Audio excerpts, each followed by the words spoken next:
I couldn't be any more excited right now. Those hands were filled with poop-stained underwear, which he allegedly smeared on the face of his victim. Do you realize what percentage of your opening conversations are about bathrooms, Merrill? Sometimes when you look through the little hole between the stalls, you can see another guy. You should just look him in the eyes the entire time. I think you have the wrong expectations for what's going to go down here. We're going off the rails here. Maybe football instead. It's always next year.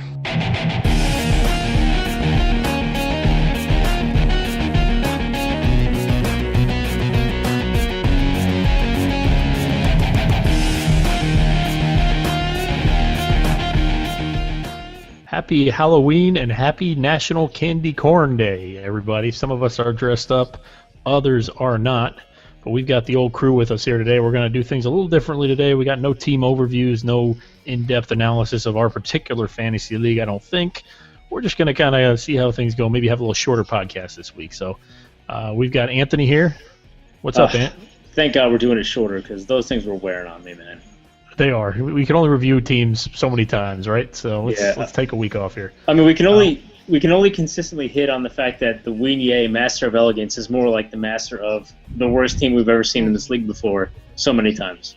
Yeah, they're not great. They are the worst team I think we've seen. Or they've had the worst stretch we've seen in a long time. So Hillers is here. He's going to hopefully guide us through this BS fest that we're about to go through here. What's going on, man? Yeah, we be phoning it in today.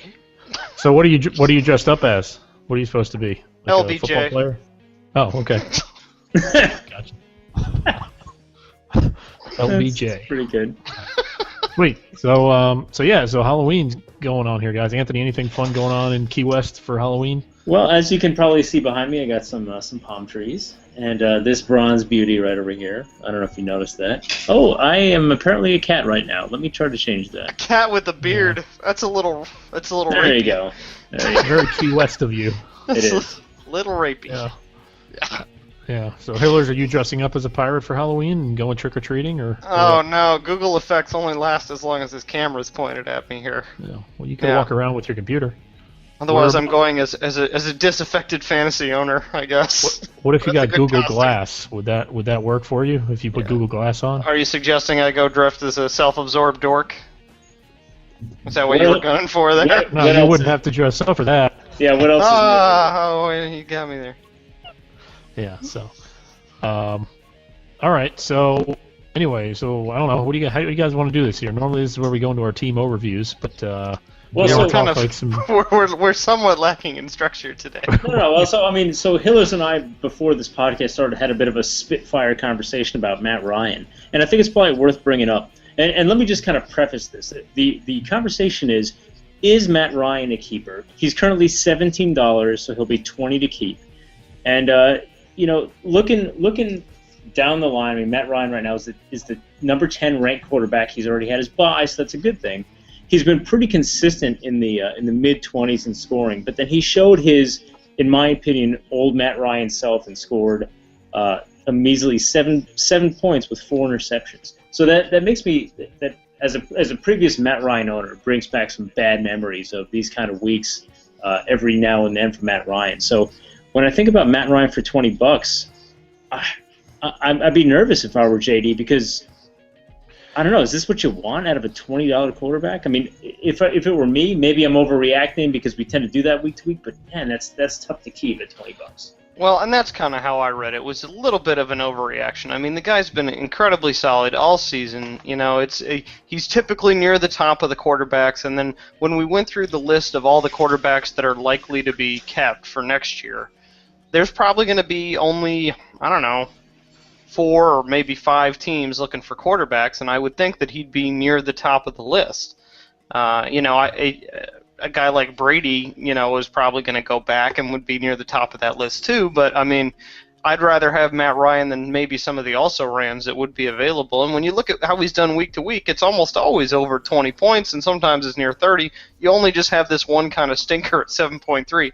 I think the only concern is he doesn't also have 30 or 40 pointers in there as well, and some of that's just a question of how the Falcons have been doing this year. I mean, they're a much worse team, and considering their lack of success as an organization. The fact that he's been able to put up, I would say, an average somewhere in the mid to low 20s is pretty solid. I mean, that's a guy you can count on, I think. So here's what you look at. All right, we can talk about points scored and we can talk about how that works, but what value really comes down to is relative to position, right? So when we talk about Matt Ryan, let's talk about other people around him. Tony Romo, for instance. Do we think he is a keeper? Do we think he's better or worse than Matt Ryan as a fantasy quarterback? This year, I think he's better. I think it's undeniable he's better this year, but I mean, are you talking about career-wise? Year to year, they're about the same, right? I mean, they're, it's kind of personal preference. They're in that same area, yeah. So Romo went for what this year on the draft? Like $15 out of 200 15. out of a $200 salary cap. Yep, so 1.5. I think you throw Ryan back. There's no value there with Matt Ryan at $17. You got to think about what he would go for if he was in the draft again. And when you look at year to year what quarterbacks go for in the draft, you've only got 4, 5, maybe 6 quarterbacks that go for over $20, and I don't think Matt Ryan is in that tier yet to where he's going to. I mean, but I'm looking back at previous years, and last year he was the 5th best quarterback. The year before that he was the 8th best quarterback. I mean, he's definitely keepable. He was like, what's he? 1, 2, 3, 4, 5, 6, 7. Right, but 8, who's around 9 him? The year before that? Well, that seems to be the part that's changing year to year, and right in this year he doesn't have Julio Jones around him for one thing. No, I mean, what quarterbacks are around him? Oh, okay. So in 2012, guys on either side of him, Peyton Manning and Tom Brady were the guys that were above him, and below him were guys like RG3, Cam Newton, Tony Romo, Russell Wilson. Right. The year before that, it was a little bit worse, but you're still talking Eli Manning, Tony Romo, Cam Newton ahead of him, and under him, Phillip Rivers, Mark Sanchez, and Mike Vick. So, I mean, it does change a little bit year to year, but he's always in that tier of guys that is a starting quarterback for a team. And if you're talking about whether you want to gamble on it for next year at $20, I would rather just be safe. Chris, see, I like being a little bit conservative in fantasy, but I think I gotta agree with Mike on this one. Yeah. I think you throw him back, and if you get him again for $20, fine. I wouldn't even pay $20 for him. Would you pay $20 for Matt Ryan next year when you can get Tony Romo for $15? Why would Mike, you're right. I wouldn't do that. But I think that you're right that the answer is you throw him back and you see what happens in the draft. And that's actually, in my opinion, a dagger for JD, because Matt Ryan was one of the shining stars on this team when he inherited it, and now it looks like a guy that maybe a franchise guy is no longer a franchise guy. And man, what an overreaction for 1 week. Potentially. Yeah, you're talking about 1 week under 10 points. But it's not, because what has he done week to week? I mean, sure, he's usually 20 plus, but like you said, Hillers, he's never like 30 plus. He's never 40. Like, he never puts up those 5 touchdown days. Well, some of that, what's it's around him too. I mean, if you put Julio Jones back in that lineup, who knows? No, he never did that even when he had Julio. I mean, 22, 26, 18, 25, 22. Very Last good year scores. was 5th best quarterback, though. I mean, that's good. Right, but a lot of that was an inflated first half with a couple of great. Well, and this goes against my argument, I guess, but when you look at the large sample size over Matt Ryan's career, he's a middle of the road, top 6 to 9 quarterback. He's never going to crack that top barrier of guys. So I don't know. I think you throw him back. Quarterback is a position that's very deep that you can find guys who score. Look at Andy Dalton, who's putting up 30 points a week right now. I mean, the quarterback's a position where you can find guys who will put up scores maybe not quite as good as Matt Ryan, but a little less. Well, or way cheaper. The only thing against my argument too is there's maybe 3 or 4 other teams competing for it, so you could get them cheaper. It's like there's not that much competition. All right, so let's move on here. I got another good one for you. What do you do with a guy like Kenbrell Tompkins? I think that last week I said drop him. All right, well, maybe that's the answer. Last week I said that every time that Nick starts him, he's going to put up a poo-poo, and every time he's on the bench, he's going to do well. And so far that's held true. Here's the other problem. Do you invest in this kind of rookie wide receiver for Brady, or do you just drop him and get him again? I'd be a little bit more in your camp if there were more, if there were more like stellar games here. I mean, if you've got a guy that puts up under 5, it looks like 4 or 5 games so far, I would want to see like in the 20s in his good games, not a 10. Especially with the Patriots the way they are this year. I know they're going to address that wide receiver problem in the offseason. Danny Amendola might one day play football again. I mean, it's just you never know where it's going, and I just don't feel like he's establishing himself as like a must-have number 2 kind of guy.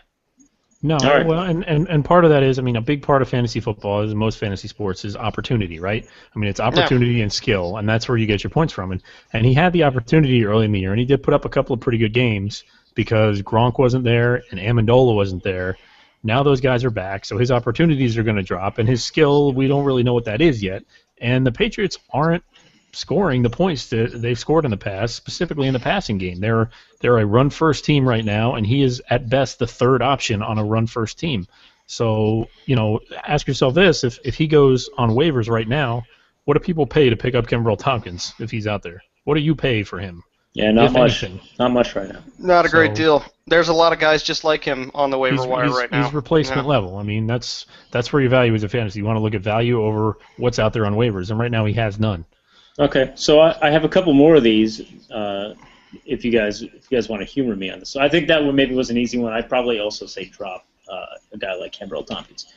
What do you think of Deshaun Jackson? So Deshaun Jackson is I think it's 18 right now, so he'd be 21 to keep at best.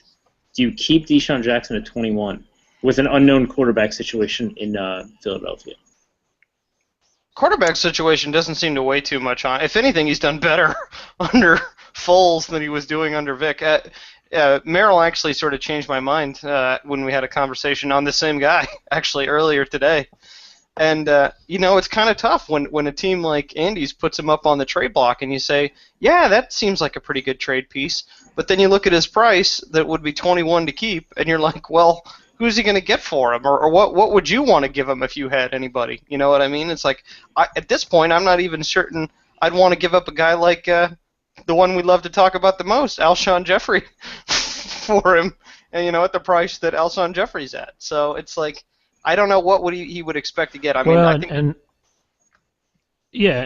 And I'll just say, you guys there? Did I lose you? Yeah, no. we're here. Okay. We're just listening. And I'll just say in relation to that, I mean, it depends on where your team is, and this kind of gets into a talk maybe I want to have here in a little bit about, about when fire sales. When on a keeper league you kind of bail and say, all right, this isn't it. This isn't the year for me. That was my question for the you night Hillers too. right now. I mean, Deshaun Jackson at 18 maybe goes for 21 next year. I think that's about what he goes for. I think you're that's probably right. Probably his price. But so if you're a team that's in the hunt and you need like a flex guy or maybe a wide receiver 2 to fill in on bye weeks, yeah, I think he's fine. I think you go for a guy like that and maybe. But what would you deal. give Andy to get him though? Well, that's why. Not. Well, you give him a guy who maybe this year isn't great, but next year it could be. Could be. Name like one guy fitting that description in the whole league that you would trade for Deshaun Jackson. Maybe a Zach Stacy. Although he's a little high price, he's a little high right now, maybe, and a little injured. Yeah. There you go. He owns Zach Stacy, Andy. So I know. Right now, his value couldn't be lower. So Deshaun Jackson, or might when I want to go for this, but someone like and maybe not this guy, but like a David Wilson, who next year could have that starting role. So this is a pitch. No, it's not a pitch. It's just these are the guys I know because they're on my team. Sure. But a guy who next year could be the starter in an offense for very cheap, and could be, could be valuable in that way. Maybe I don't know. I'm trying to think who. Maybe like a Lamar Miller or something like that. Yeah, I just don't know if Andy's ready to bite on a lottery ticket for Deshaun. You know what I mean? Because he's one of his 2 players, I think the owner valuation might be a little higher than the league valuation there. That's true. But that's what you have to look for. I mean, you got to look at what value you're getting, and there's very little value in Deshaun Jackson right now because he's not going to go for much more in next year's draft than he costs. All right. So this last guy. Well, so I can do this all day, but I think this is the last questionable one. Is maybe in the same boat as Deshaun Jackson, but what do you think of Vincent Jackson? Next year he's going to be 31 years old, still no quarterback solution in Tampa Bay, and he will be 25 to keep at a minimum. What do you think about that? He doesn't appear to need a quarterback solution. You know what I mean? He's had a good year overall. The problem is just he's got kind of a studs and duds potential right now. You know what I mean? It's like it seems like he either gets 2 touchdowns or he gets a bunch of targets and manages to get 60 yards. So does that equal $25 to you? I think it does. No, I think it does. And the age look at is his an targets. issue for me too. I know. I mean, he's clearly the number one guy there, and I wouldn't say it was crazy for anyone to keep him at $25, but I think I would rather spend that 25 elsewhere and gamble. Would you rather have Deshaun Jackson or Vincent Jackson? Vincent Jackson. I agree with that. And we were debating Deshaun Jackson at 21. Okay. So Vincent Jackson at 25. So seems then reasonable. so let's wrap that one up quickly. I'm looking at the wide receivers across the league, and it's actually kind of funny because wide receivers used to be kind of widely kept a couple of years back, and now it seems that they've been on the decline. I look at team to team, and I actually can't name all that many wide receivers that are obvious keepers across the board. I mean, there's a couple. Calvin Johnson. They're at the top, right? I mean, maybe the top 5 are the ones that you keep, but with the prices increasing the way they are on some of the ones that have been kept for some time now, it seems like the wide receiver pool at this point might be pretty deep next season. What do you guys think of that? Well, yeah, I mean, it kind of is. The points bear that out. I mean, except for Calvin Johnson, who probably set the single-game wide receiver scoring record last week. He did. Because he heard what you were saying about him, Anthony. I mean, you're talking about a 30-point difference between a guy like Dez Bryant and a guy like Alshon Jeffrey. You know what I mean? So there's plenty of room to work there, and you kind of would get to thinking, hey, maybe I can find a guy that gets his way in there on any given season. It's very deep pool. And I think a lot of that goes to, and kind of with the decrease in the running back position's effectiveness in fantasy, I would say. This goes to, I think, how the NFL is going right now, and it's very scheme-based, very strategy-based, and that quarterbacks now more than ever are getting to the line, looking at a defense, finding a matchup and going with that guy, more so than in the past where they would call a play for a guy and basically throw to that guy no matter what. I mean, I don't think that's the case anymore. The better quarterbacks in the league all find these mismatches, and they go to the mismatch every time. And so that's why I think the pool, you've got these 2 or 3 elite guys, and what's the theme with those elite guys? Well, there's really no good number 2 option on a lot of those teams. So, but the teams that have a couple of good options, and even there's no good number 2 option on the Broncos or on the Packers. Well, the Broncos are kind of an anomaly. They score. There's 2 of them up there. Well, and that's what I was going to say. The other option is they have an elite quarterback and an elite offense. So, like Calvin Johnson, for instance, Matthew Stafford just drops back and bombs it to Calvin Johnson all day long, right? I mean, that's all he does. He throws to him when there's 3 guys on him. He's throwing to him, right? So Dez Bryant, no real quality option, number 2 option. I mean, sure, Terrence Williams has been fine. He's been pretty good. He's kind of come out of nowhere, but he's been more than fine. I think he's a top 15 wide receiver right now. Right, but a lot of that is because Dez Bryant is that number 1 option. I mean, I don't know. I think the offense now are so Green is up scheme-based. there, and even with just a few weeks of sleeperness under his belt, Marvin Jones is already the next receiver after Brandon Marshall. You know what I mean? So let me piggyback on that. So Marvin and then you got another Bronco. So Jones is number 11, Decker's number 12, Alshon Jeffrey's number 13, and then you have sort of these, just like Merrill was saying, some of these kind of no-name guys creeping up, like Terrence Williams is in the top 20, Bolden's in the top 20, and Denarius Moore's in the top 20. So it's guys like that sort of come out of nowhere. I mean, most of those guys were on the waivers, up until week 6. Right. I mean, so with that reality, it's like I'm just not willing to spend more than $30 on a receiver because I feel like the chance that you get burned is almost as equally as good as that you would pick up a guy real cheap and have him do very well. Where's Andre Johnson on this list? He went for $30 in this last year's draft, and I don't see him. Yeah. So that's where you look at the draft and say, I mean, one of my strategies going in this year was, well, I don't know who the great receivers are, but I know there will be good receivers this year. So, and of course, I ended up paying for Larry Fitzgerald and totally went against that strategy. But I wanted to load up on like the $15 to $25 guys, like the Deshaun Jacksons, the Miles Austins. Of course, Miles Austin didn't work out, but that kind of goes to the point, right? I wanted either Deshaun Jackson or Miles Austin, and they went for around the same price in the draft, right? So you load up on those guys, hope a couple of them pop, and look, Deshaun Jackson popped, Miles Austin literally popped, so it didn't really work out. But maybe that's the strategy too, and that's why when you look at what receivers went for, there's a couple of guys who were like 25 and over, even 30 and over, but after that, there's a bunch of like $10 to $20 guys out there that you're just hoping pop.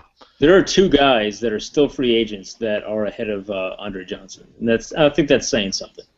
Yeah. So well, Johnson's been a little dinged up too. Yeah. Well, But it does sort of lead to something that we were alluding to there. Is like, okay, so let's say you're a team that's right now either in a wild card hunt and you don't like your chances, or one game behind a wild card. Trade deadline's coming up in a week. Fire sale or not fire sale? Let's assume that your chances are less than 500 and per, we'll just call it a generic expert analysis. And when you say fire sale, what do you mean by that? I mean that you try to trade anything you can that you feel that you would not keep for whatever value that you could get that you might keep. Okay. So Anthony, you wanna go on that? I don't actually believe in fire sales. I mean, I think that trading a staple of your team is not the way to go if they're going to be legitimate value for next year. Just given the whole conversation that we had, there are plenty of guys on the waivers that if you bid smartly, you can grab them and keep them for next season. Unless it's an absolutely slam dunk fire sale type of trade, I just think that any team that has done that in the past really doesn't make out in the long run for it. And I'll give you an exception, is that Hiller's team has fire sailed and been successful, but that's because of the amount of times that Hiller's fire sailed. That's more quantity than quality. Okay. Look at the teams that are fire sailed in the past and not succeeded. I mean, you look at Danny Douglas has tried it in the past. It doesn't work for him. I mean, Troy has tried it to some extent, and it wasn't successful. So well, yeah, and there's a couple of reasons for that. I mean, the first is so much changes in the NFL from year to year that you don't know. I mean, you think you know who a keeper is going to be next year, but you don't know who's going to get drafted. You don't know what team's going to sign a new running back that just is all of a sudden starting over your guy. You don't know what team is actually going to be able to score next year. I mean, you just don't know. I mean, we all thought, for instance, with the divisions, that we picked last year, we all thought that the division I was in, me and you, Anthony, were in, was going to be the worst by far, because at the time it had me, Watson, and Troy, and then, of course, you. It kind of balanced out a little bit. But in the end, you had 3 bottom-feeding teams. Well, now if you look at it, it turns out we're probably the toughest division if you look at records and score right now. So there's just so much that changes from year to year. I think if you're going to do something like that, you have to deal a guy that you absolutely know you are not going to keep for a guy that you are almost absolutely positive you are going to keep. I mean, it's got to be. Well, that's a sure thing. That's the purpose of the fire sale, right? I mean, but what's a sure thing? Here's a sure thing. Brandon Marshall will not be kept on my team for next season. No, but a sure thing. He costs too much. But that doesn't mean that he's not of value to teams that are making a run for it, that can afford to give me a guy they might not even be playing or that's hurt for next season. I mean, that's potential that exists that I can only get pre the close of the trade window. You know what I mean? If I wait till the off season, he's just worthless. Okay, if I can trade him for anything now, if I am convinced that I'm not making the playoffs, then I've gained value. That seems like solid team management, because that's not a team. That's not a gaming trade strategy that you can work in the off season. You can't trade a guy that costs that much. No one's going to want him because he won't go for it. The 2 counterpoints to that, Hillers, is that you and I, 2 teams that have been in fire sale mode and then have gone and then made the championship game. In your case, you won it. In my case, I did not. But I mean, we were both, probably. You were 1-5. I was probably something like 3-7, and then we came back from it. Right. 3-7, baby. It doesn't mean just trade away all your best players for crap. I mean, if you have a guy that's good value, that's good, you should absolutely keep that guy. If one of those players gets involved in a trade talk where you're clearly dumping a guy that you're going to dump anyway, you just have to start asking yourself questions like, okay, how much would I be upgrading the keepable position here? And if the answer isn't substantially, you should probably walk away from the deal. But sometimes the answer is you'd be upgrading a fair bit to do this. Sometimes guys that you think will only be good next year start having a great second half, and it ends up being a big boon for the team. I mean, that's what happened to me when I did the fire sale. Is I was looking at potential and targets and guys, that were sort of coming up in their offenses but weren't sort of there yet, and traded away a bunch of older, overpriced guys that I had, and the overpriced guys either got hurt or stayed where they were, and all the younger guys got better, and the value was much better. that Yeah. can happen. It's not likely to happen. It happened But to me last year, actually. Yeah. It's happening to you now, kind of. I mean, if you had done, your team, a lot of it is smart waiver wire pickups in your case, Mike. But I mean, anytime that you can take a team that you don't think is going to win and trade a guy you're not going to keep, or two guys that maybe you're on the fence about keeping, and upgrade that to something more solid, I'd say that's the best position you can put your team in a keeper league. I don't think anyone would disagree with that. I think if you can trade Brandon Marshall for someone that might be a keeper when you're out of it, then do it. I think what maybe me and Anthony are saying here is, when are you out of it? When do you consider it time to do that? Because for me, for someone who's been out of the playoffs for so long, any chance at all I have to make it, I got to hold on. Yeah, you're still in the hunt, man, and I like it. But I like your I told for me, you today. I'm not doing that. I'm not doing that until I'm basically mathematically eliminated. I'm not dealing my fire sale guys for keepers until I'm absolutely sure I'm not going to make it. I mean, I've got to win 5 in a row if I'm going to even have a chance to make it. So even right now, I'm grasping, and I don't really have fire sale candidates. But for someone like Andy, someone like JD, if you're sitting there with 3 wins right now in our league, you're 3-7, I guess it would be at this point, right? 3-7, 4-7, Yeah. Or no, 3-8. If you're 3-8 or 2-9 or whatever,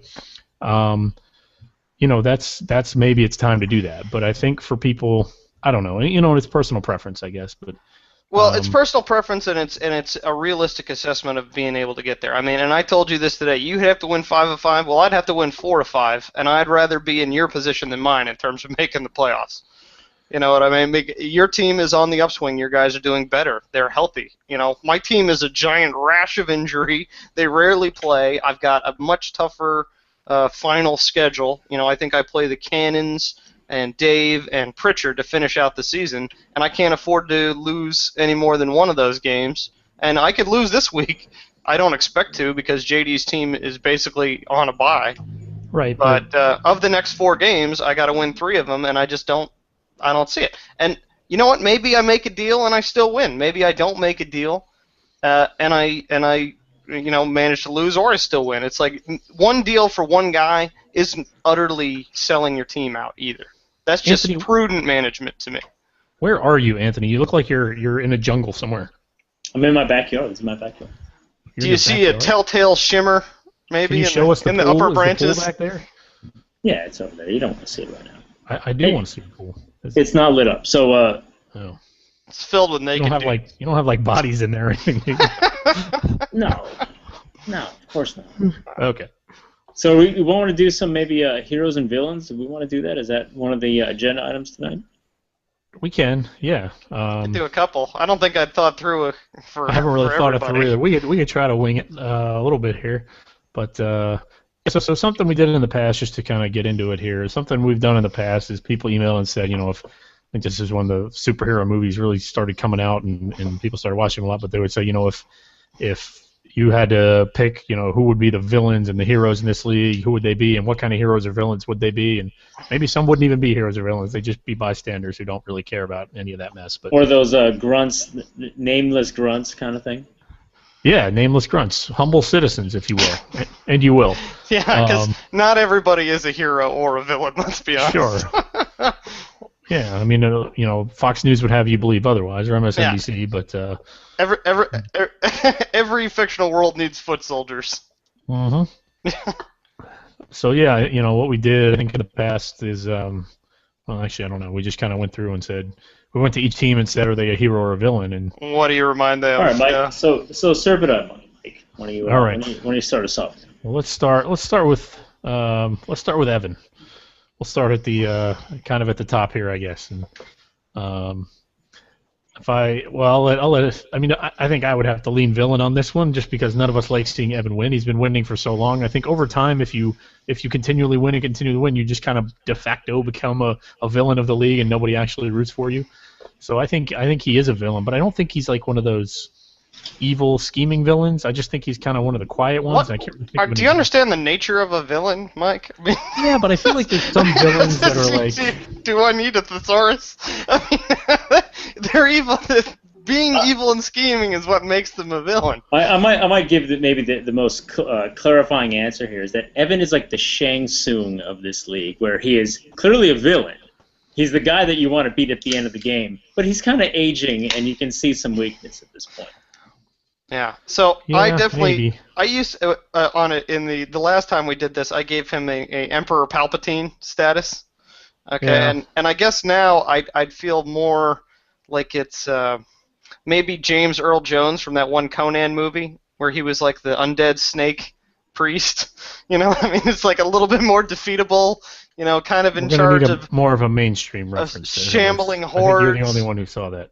Who else is No, in I know, charge I of know, shambling I know what hordes? you're talking about. Oh, okay. Okay, anybody in charge of any sort of necromancer then, in charge of shambling hordes, All right, formidable, but not obviously some holes in the All strategy right. there. So I think that it's unanimous that he's a defeatable villain. Is that right? I wouldn't say defeatable. Still I say a still villain who, very formidable. I like say he's the one of end. those villains that pops up in a show or a movie, and then you're like, oh yeah, that guy's still there. Oh yeah, I kind of hate him. He's like one of those guys, I think. Okay. For me. All right. I don't So who's next? know. Well, let's go with his championship mate last year. Let's go with you, Anthony. Hmm. I don't know with you. I think Hiller's. I guess I would have to kind of go villain too for the same reason as Evan, in that he's been winning for a while. But he's one of those villains who like loses control every now and then and yells a lot and screams a lot. You know, I'm trying to think of one who gets angry all the time and is always screaming about stuff. So mentally unstable. Mentally unstable villain. Okay, no, well, so yeah, I'm trying to think of some, guy like, I don't know, Deadpool, I guess is too quirky, but a guy that's like you never know if he's going to be a hero or a villain or not, and it kind of depends on what side of the mental insanity bed he wakes up on that day. You know what I mean? It's like maybe like a Shane from Walking Dead. There you go. Yeah, it's like, but not that sinister, but it's like sometimes good, sometimes evil, always a little bit unpredictable. It's like they must have had guys like this in like Spider-Man or something. That it sometimes helped, but were often on the other side as well. Maybe like a male Catwoman. Yeah, that's exactly what I was going to say. Exactly what I was going to say. Catman. Put your mask back on, Anthony. Right. All right. Well, so if I had to take an objective point of view, I'd probably also say villain for my team, simply because Evan and I have been, bushwhacking this league for some time now, and I think you guys probably would like to see it come to an end, but I don't see I'm sick of it. Happening. And when I say bushwhacking, I actually mean this kind of bushwhacking from WWF. Sure, yeah. Everybody knows what you mean when you say bushwhacking, dude. Just making sure. There was a little bit of ambiguity, let's all be honest. All right, who's next? Who is next? Well, I'm just going to run down the list here. Let's go to the new guys. Let's get them involved here. Let's start with the Dad Dicks. I think I'm going to go... It's weird because I feel like every good team we're going to say villain, every bad team we're going to say hero. I give him hero status. Not me. Yeah. I'm good with Grimes as a good guy. I mean, it's like he came in... That? Well, he came in with not much to work with, and I think he's really sort of put a solid effort here and tried to really stick it to the powers of evil that are entrenched and recognized here. Somebody gets the coveted like Casey Jones type hero from Teenage Mutant Ninja Turtles. It's like sort of capable, like a wild card, capable ally. I put him in the capable ally. Division of this. Okay. Yeah, so this is like this is a villain team for me, and maybe because partially he's in my division, but also probably every player that's on his team has black in their uniform color. Drew Brees, Le'Veon Bell, Steelers, McFadden, the Raiders, Steve Smith on Carolina. It's a team that is just riddled with darkness. And I liken him to the kid from Omen because he's like a kid, you want to root for him, but he's just purely darkness. Oh. Well, okay. Well, given that I'm changing mine to the Punisher. Okay. Cool. Yeah. I think I would have to go. Yeah, I got to go like wild card. I don't know. See, this is an in-betweener for me. Is there like a wild card who's both like good and bad at times? Are there villains who cross over and are good sometimes? Tweener. Like a tweener, yeah. The Punisher is bad sometimes. So. Yeah. I don't know. Doesn't Venom do is he always bad? Yeah. He's pretty much always bad. He's a parasite. All right. Or Catwoman. Let's go back Well, to Catwoman. Then. No, So you it can't seems do that- two Catwomans. So it looks like we he's got three actually villains Catwoman. here. Anthony's the male. He's Catman. No, I said hero. Punisher is still a hero even if he shoots people. All right. So That's we have fine. three villains then. It's No, we. All right. Assassins. I go hero for assassins here. Captain America is what I do because he picks all the Patriots. It's a good What's one. It's also a good one because he was a weak, feeble guy made into a strong guy through like unusual processes. Yeah. That and he's like a raging conservative. So another reason. You know, like, Captain America is an excellent selection. I would go Handyman from In Living Color. You know which one I'm talking about? Never. You guys know what I'm talking about. Because, superhero, sure, but not pretty.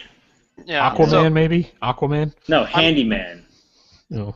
I'm gonna stick with your Avengers theme here and give him Thor. Because every time he comes in, you're like, ugh, this again. And without some very particular hammers like Adrian Peterson, he's pretty much just a worthless and says terrible lines all the time. All right, pump the I brakes like on Thor. Thor there. We disagree on Thor, I think. Thor sucks. He's Thor's a deity. He's Come a on. shitty superhero with stupid lines and a dumb power. All right. So Anthony says Handyman. We kind of agree on Captain America, Hillers. Yeah, I would have taken. Yeah, yours is better, but I Alright. can't say the same thing you do. Or I could just say Catwoman again, like you always do. How about Nick? Ooh. This one's interesting because Nick's kind of he's kind of scatterbrained in his management. He does his Nick analysis, so it's very non-conventional. So it's hard to come up with somebody maybe who I'll this go would work new with. school here and say Megamind. Ooh. I don't know who that is. It's Pixar, man. You should watch your Pixar. It's Yeah. he's a little bit villainous. Eventually sort of heroic and a lot of bumbling in between. So Is there like a funny villain? Is there a villain who's really that's funny? that Megamind is funny. It's a comedy. It's a comedy movie. Yeah.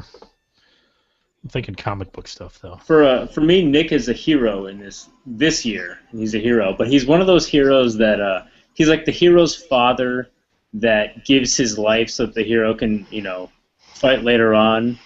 Like Like the uncle from Spider-Man. like the uncle from Spider-Man. That's how I would go. So Nick is Uncle undoubtedly he's the Uncle Ben of this. You think he's this is- dispensing Why is that? wisdom, life-changing wisdom? That's come on.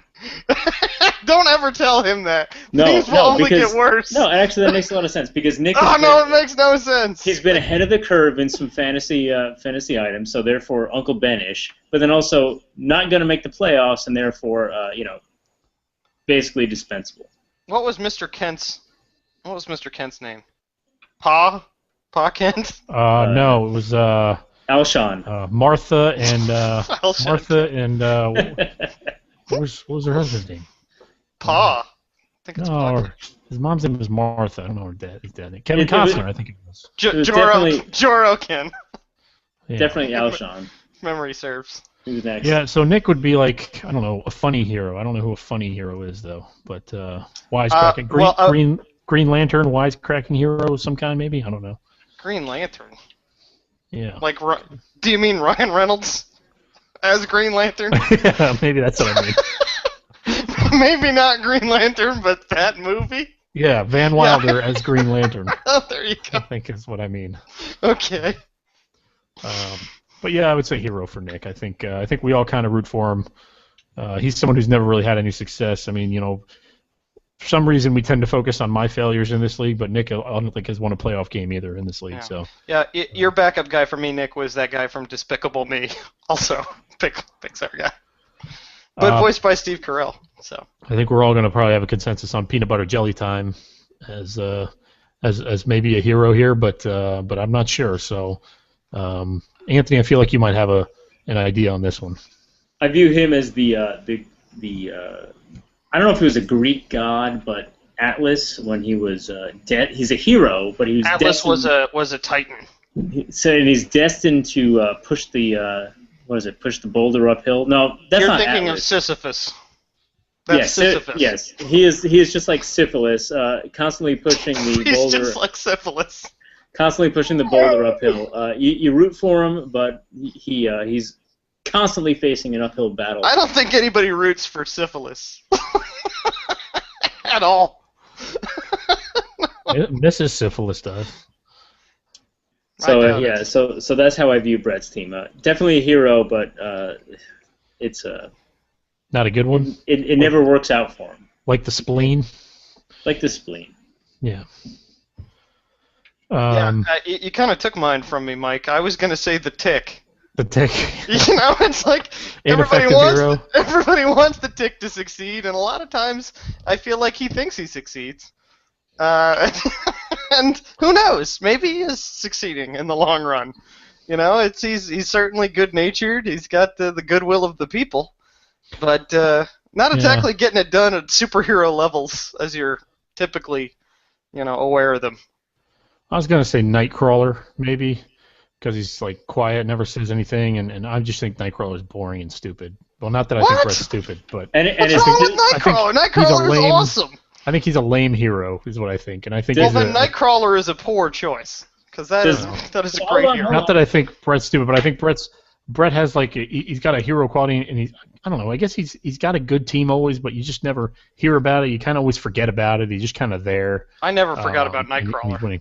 And I think the reason is because Brett's team has a pattern of disappearing into thin air, just as Nightcrawler. Exactly.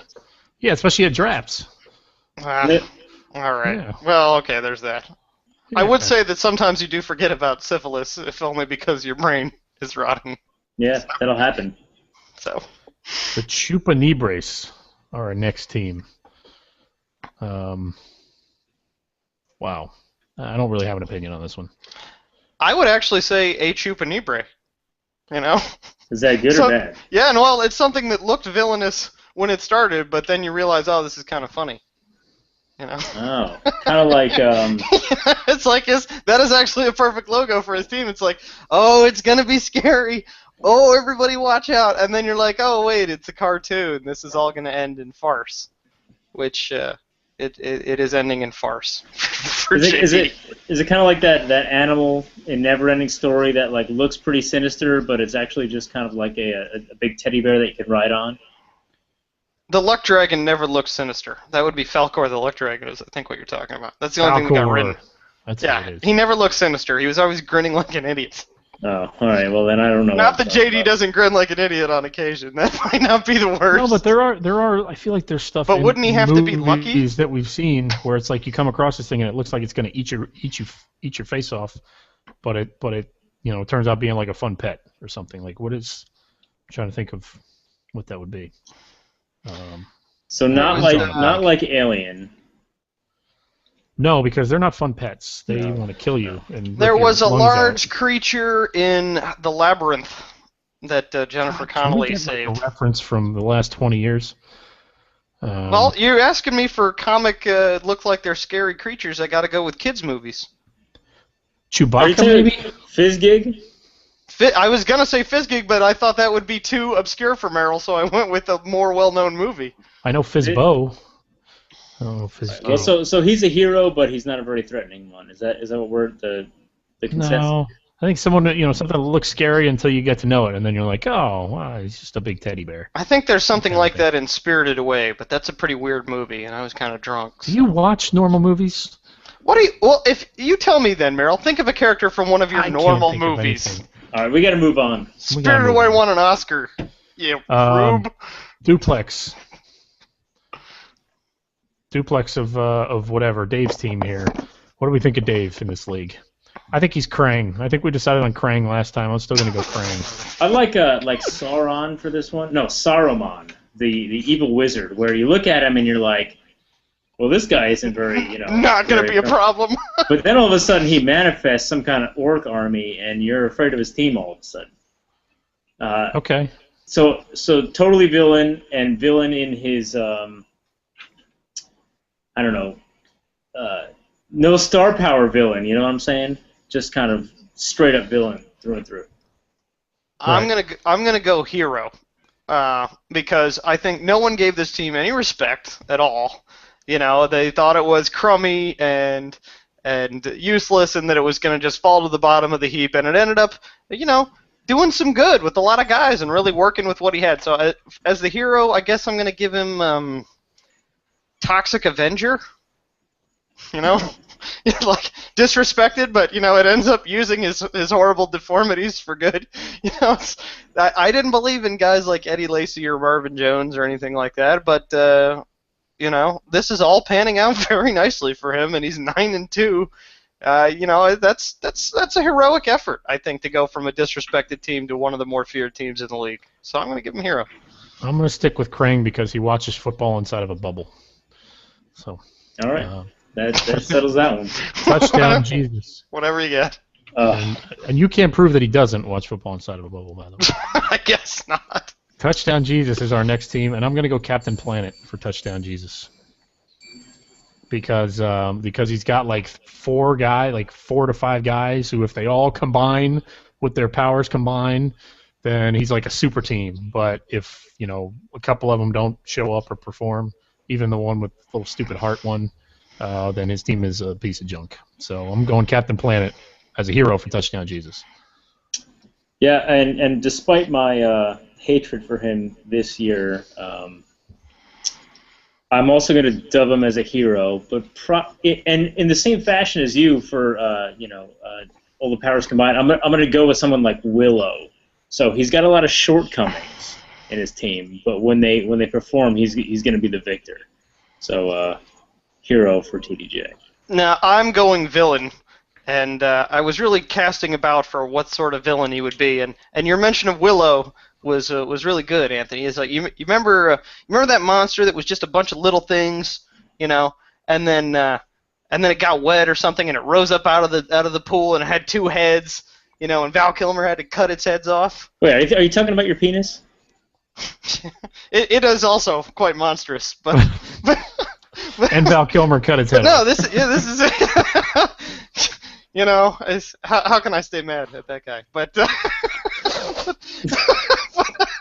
you were mad until Tombstone, and then you were like, "Oh, that guy's those awesome." dimples, you know. But yes. But no, that monster. It's like at first it looks like okay, this isn't too much problem, and then suddenly you've got this 2-headed beast that's Des Bryant and Calvin Johnson just laying waste and really screwing your shit all up.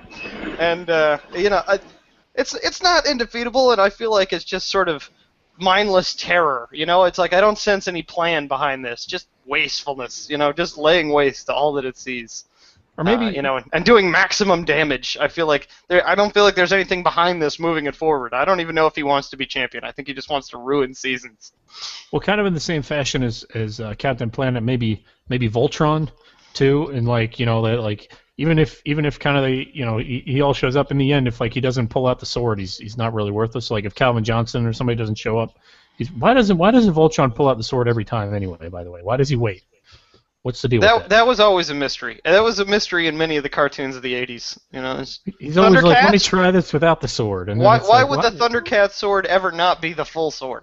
Right. You know, why would you keep that around in useless dagger format and just leave it lying around all the time? That's stupid. Anyway. Yeah. All right. Hiller's Epidemic. This is the only one I knew beforehand what it was going to be. The Juggernaut. I'm going to go with because not because you're a juggernaut in the league, but because like you're kind of rumble around. You're a villain first of all, but you rumble around. You break through walls all the time. You know, you're constantly taking a beating, but you always fight through it. And you somehow come through in the end. But your strategy isn't always the most analytical strategy in the world. So, you know, the Juggernaut, not really, you know, his IQ wouldn't really, you know, match those of like Batman or somebody like that. But yeah, I go Juggernaut for Hillers. I'm going to go villain, but I'm sorry, I'm going to go hero. But a lot of the same themes that Merrill's saying. I think that Hillers this year is probably a guy that some people are rooting for. He constantly. Those people do not contact me.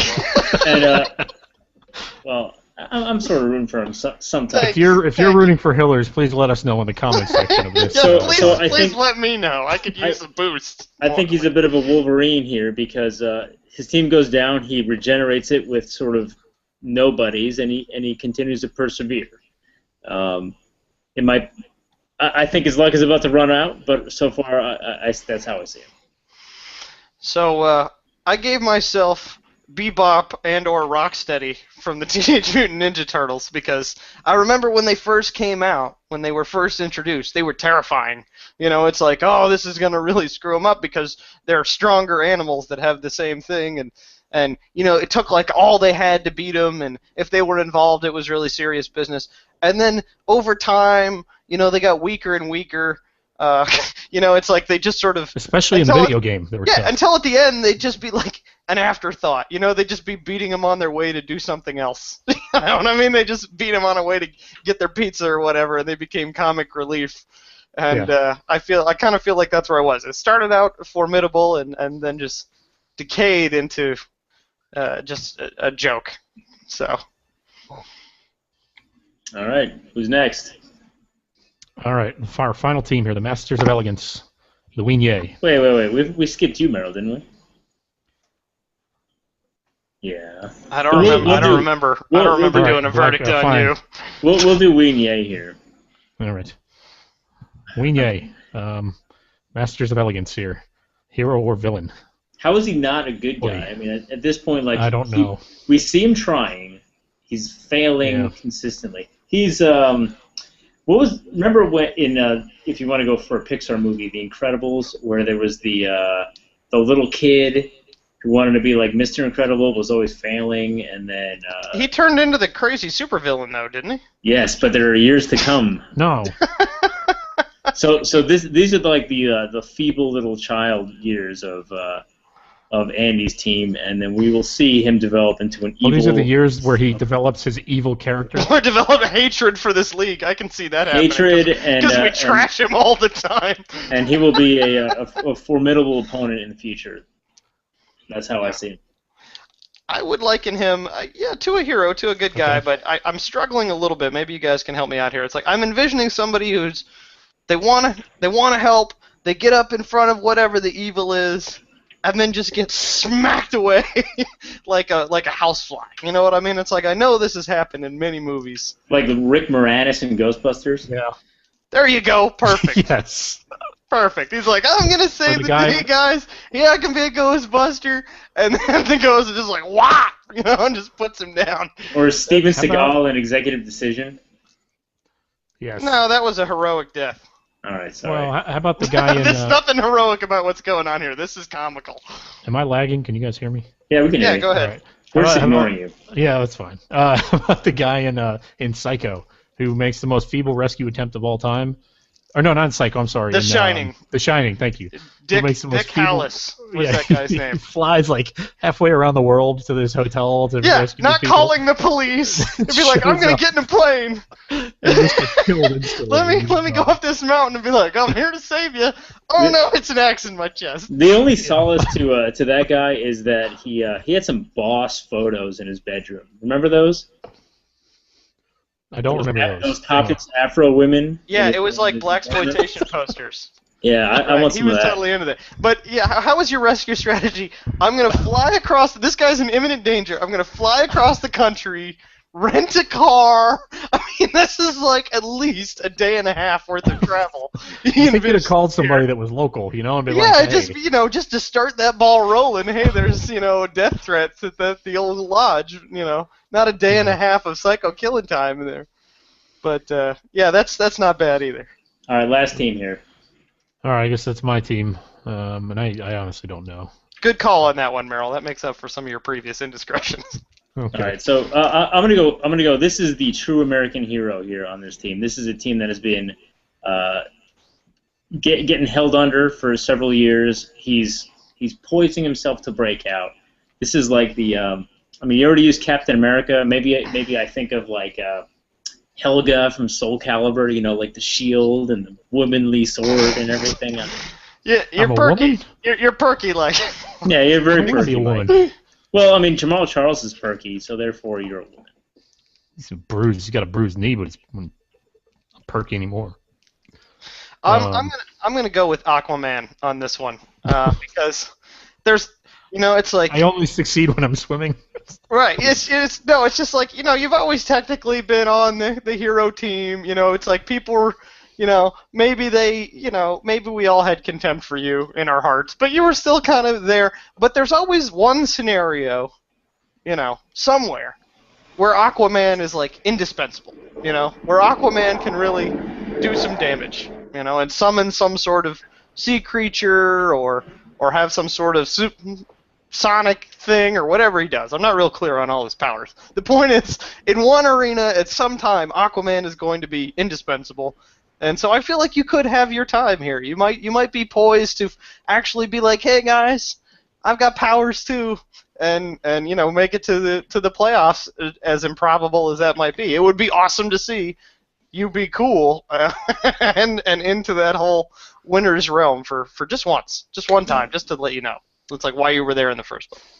Yeah, I'm trying to think of somebody who, because I founded the thing. I used to run it, and I was pretty just like good Aquaman and the Justice League back in the day. Like I'm trying to think of. I don't know if like Nick Fury would be a good way to go. Don't. No. No. No. You're not that No. cool. Mm-mm. No, I You know do I'm not have that a master plan for success. Well, no, Where's I have your a eye plan. patch? It just never works. If you were Nick Fury, the planet would have been exploded about 18 times by now. Yeah. Plus, you'd be wearing an eye patch right now. We'd Well, all that's be the only serving reference on I have. the Alien Masters. So I'm trying to think of like maybe somebody who was like, I don't know, seemed like in charge and pretty good early on, and like has kind of withered away and is just like nothing now. Krang. No, Dave is Krang. I can't be Krang. Splinter maybe. Yeah. What function Although did he Splinter serve? still kind of kicks butt. Every once in a while. But you have a don't game, know. right? A couple of games over 100 somewhere. But yeah, maybe I don't know. wasted old mentor is what we're working here for, because I think people like your advice. Yeah, that's what I feel like. I feel like I've got a good sound strategies and reasoning for what I do, and it seems like it makes sense, but like none of it ever really works out. So like, is there like an unlucky man, or is there like There's lots of unlucky people. an unlucky superhero of some kind? I don't know, but yeah, if luck were a superpower, I would be like that, the opposite of that. They have guys like that. I'm just not deep enough into the whole comic universe to Yeah. really tap into that.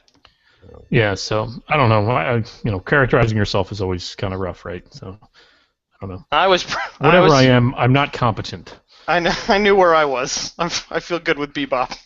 All right. Well, And or Rocksteady. We thought we'd make this one a shorter one, so let's just get into the power rankings here, Hillers. While Okay. Anthony steps away, and you want to start us off from 12 to 6, I guess it is. Yeah, let Or me draw 12 to this up. 7.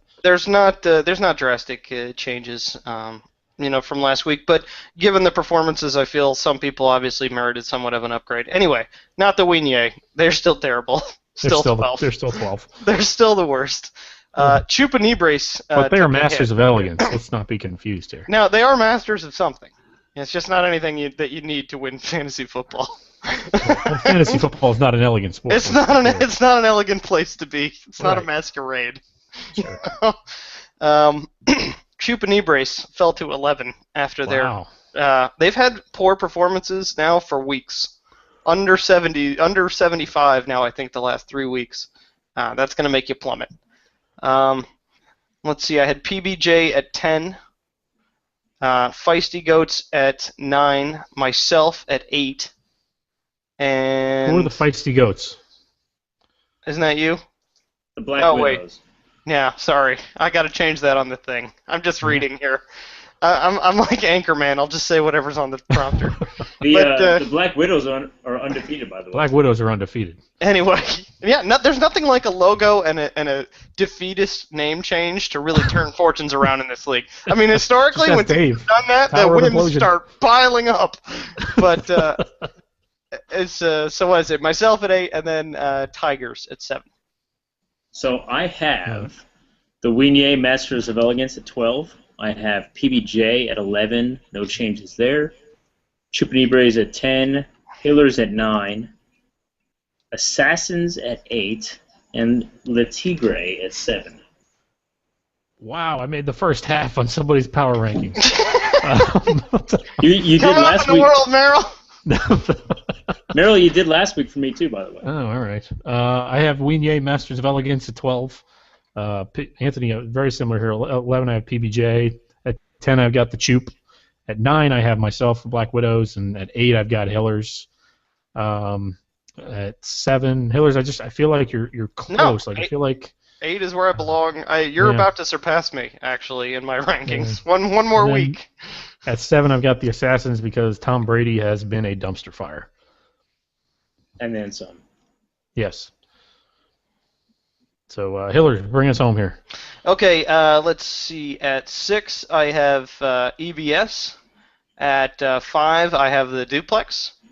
At 4, it's Assassins. He's dropping, but I still think you guys are underestimating him. And then 3, I have the Dad Dicks. 2, TDJ. And 1, the Cannons. All right, Wow. So 6 is the Black Widows, 5 is the EBS, 4 are the Dicks of the Dad, 3 TDJ, Deuce at the Duplex, and 1 for the Cannons. Well, I got confused. Hang on. Okay, I got it. All right. All right, at 6, I have EBS. I don't know why, Anthony. I know you put up points, and I'm sorry. I don't know why I keep putting you there, but I do. At 5, I've got the Tigers, very underrated lightsaber tooth Tigers team, who we don't talk about much as being a good team, but they put up points. 4, I've got the Dad Dicks, who put up 150 points this week, I think. At 3, I've got Dave's team, finally giving him the respect he deserves. 2, I've got, well, not fully because I've still got him at 3 and he's got the best record in the league. Right. At 2, I've got the Sex Cannons, which means at 1, I have Touchdown Jesus. They are not the team I want to play right now. You are you have a man crush on TDJ, don't you? A bit. Yeah, and I got to play them this week. And so yeah, I'm not you'll really find out happy if they're about that. quite as terrible as you think. Yeah. I Oh, think man. they're a really good team. Are the And Weenye Anthony- really starting by the way, with Anthony- Garrett Blunt and Donald Brown this week? Anthony, has your opinion changed at all? I think the listeners want to know if your opinion has changed on Cam Newton and Calvin Johnson after they put up a combined 75 points on you this week. Okay, I mean, don't get me wrong. Those guys had, clearly it's obvious that Calvin had a career game, and Cam Newton did well. I still don't necessarily buy into TDJ being the number 1 team because that was way over half of the points for that team. I mean, if Calvin Johnson just had a good day at 20 points, now you're talking about me probably beating him last week. So. Yeah, but he put up 42. What did he put up? 42? 50. 40, Damn near 50. 40. 49. Yeah, 49.9. By the way, TDJ, the minigame winner for the 4th week in a row. God, that my is infuriating. Because one of those is biggest loss. Yep. What's the minigame this week? I'll tell you in Tight 5 end. minutes. Best Crap. tight Yeah, end. I think it's tight end, yeah. Who's his tight end? And I got the tight end I traded for on a buy. Yay! His tight Thanks, end Julius is- Thomas. I don't know who his tight end is. It's Heath Miller. Heath I'm Miller sure- is I'm going to sure score he'll have- 3 yeah, touchdowns. 3 touchdowns 100 for Heath Awesome. Miller, all 1-yarders. Great. All right, so this was supposed to be a short week. Can we wrap it up after we'll yeah. still be our shortest 75 one. Well, it'll minutes? be about 20 minutes shorter than usual. No, because we didn't start till 10 minutes late. So Oh, all good. right. Yeah, great. yeah. So all right. Let's spin that as a positive, shall we? Yeah, a good podcast. We kept it to right around an hour. So well done. If you guys have comments, feel free to leave them at the podcast, at the comments here, or email them to email@sandlotcast.com. In the meantime, this is Mike for Anthony and Hillers, and we will talk to you guys later. Pirate Hillers.